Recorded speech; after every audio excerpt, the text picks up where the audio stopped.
পথ নিরাপত্তা সপ্তাহ উপলক্ষে আতপুর সাব ট্রাফিক গার্ডের উদ্যোগে পুলিশ কর্মীদের স্বাস্থ্য পরীক্ষা শিবির।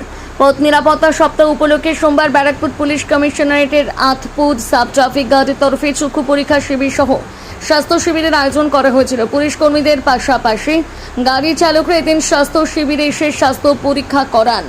এসিপি ট্রাফিক রাজশ্রী শঙ্কর বণিক বলেন, পথ নিরাপত্তা সপ্তাহের আজ শেষ দিন। পুলিশ কর্মী ছাড়াও অটো টোটো চালক ভাইদের স্বাস্থ্য পরীক্ষা করানো হয়।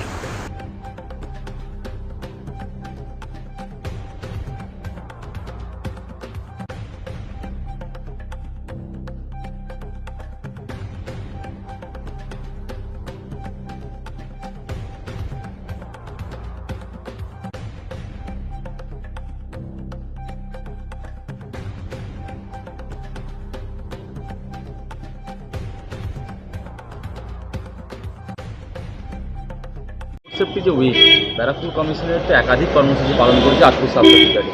আজ কি উদ্দেশ্যে প্রোগ্রাম? আজকে হচ্ছে আমাদের রোড সেফটি উইকের শেষ দিন, 7 জুলাই। আজকে আমাদের এখানে আতপুর সাব ট্রাফিক গার্ডের উদ্যোগে একটা ফ্রি হেলথ চেক আপ একটা ক্যাম্প করা হয়েছে, যেটা আমরা গ্যালাক্সি যে মাল্টি স্পেশালিটি হসপিটাল রয়েছে তাদের অধীনে আমরা এটা করছি। তো এখানে মোটামুটি 100 জনের মতো আজকে কিন্তু এখানে আই টেস্ট, তারপরে বিপি এগুলো টেস্ট হবে।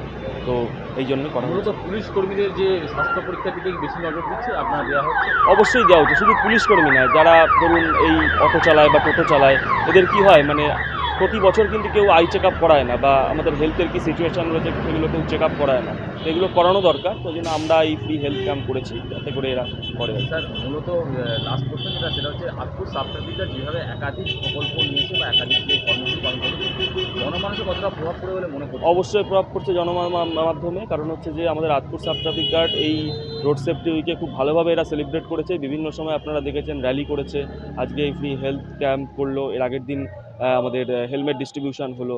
তো এগুলো জনমানুষের মধ্যে কিন্তু একটা প্রভাব বিস্তার করছে, এবং এটা আমার মনে হয় খুব ভালো উদ্যোগ, এবং এই উদ্যোগ কিন্তু আমরা কন্টিনিউয়াসলি সারা বছর ধরে চালিয়ে যাবো। এর মানে শুধু এটা নয় যে রোড সেফটি উইক বলে এটা হচ্ছে, এটা আমাদের সারা বছরই কিন্তু এরকম চলতে থাকবে।